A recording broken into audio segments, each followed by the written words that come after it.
Machines led to electricity, and electricity led to computation. Computation led to artificial intelligence. Every step, more fire, more techne, more power pried from the gods and given to anyone that could use it. At every stage, the same pattern. Someone tries to control it. Someone tries to contain it. Someone chains Prometheus to the mountain.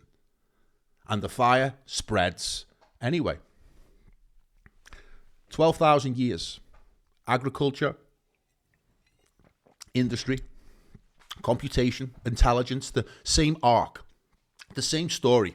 Fire stolen, Prometheus punished, and the gift that can't be ungiven, spreading through the world like wildfire.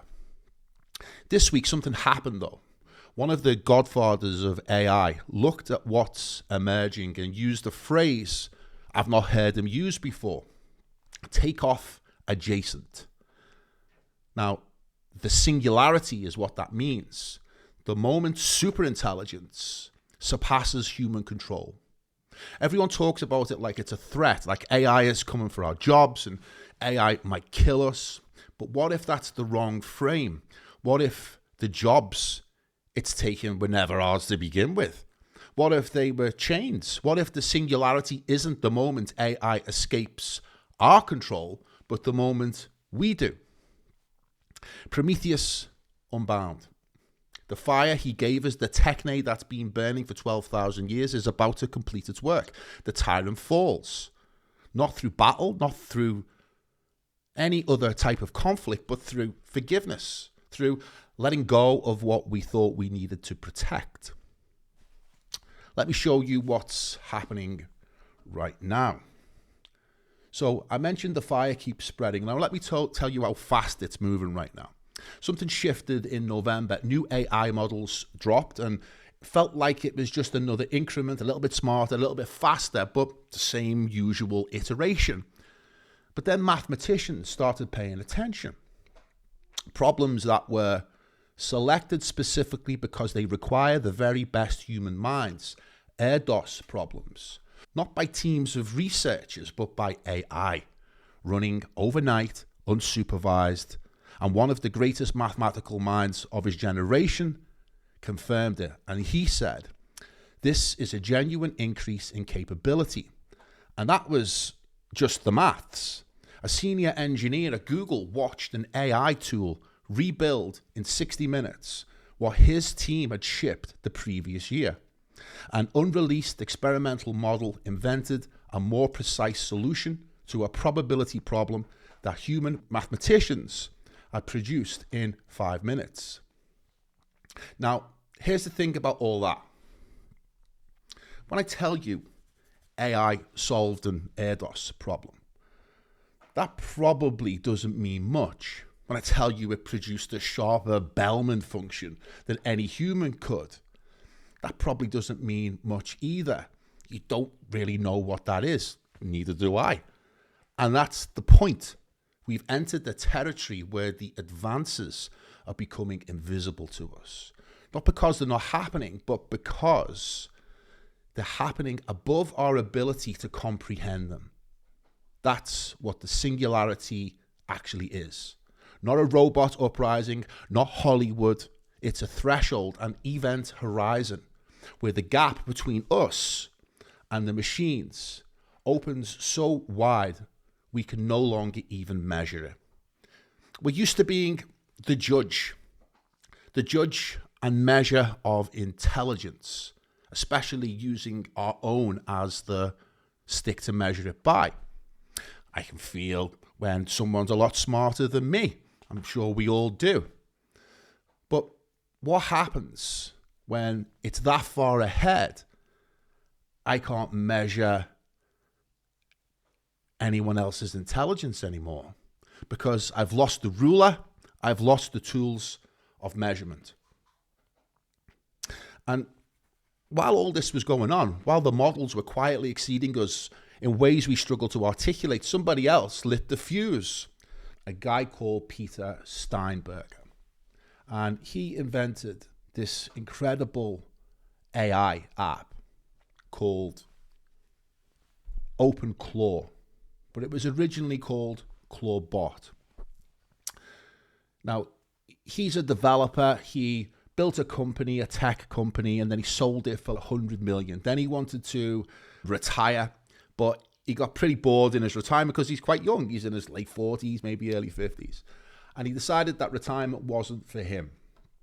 So he came back and built an open source AI agent called ClawBot. Now, this has been an absolute sensation, and it's been renamed 3 times from ClawBot to Moltbot. Now it's called OpenClaw. Nobody can agree what to call it because things are moving so quickly. But what matters is this, is that this is the fastest growing open source project in history. The parabolic trajectory of this app is like this. In the last few weeks alone, it's just exploded and gone viral all over the world because we've been living with AI now for the last 2 years, 3 years, in which, we all use ChatGPT, but it's got its limitations. It's just like a smart Google. Yeah, it's great for some search and it's great for a few other things, but it doesn't really go to the next level.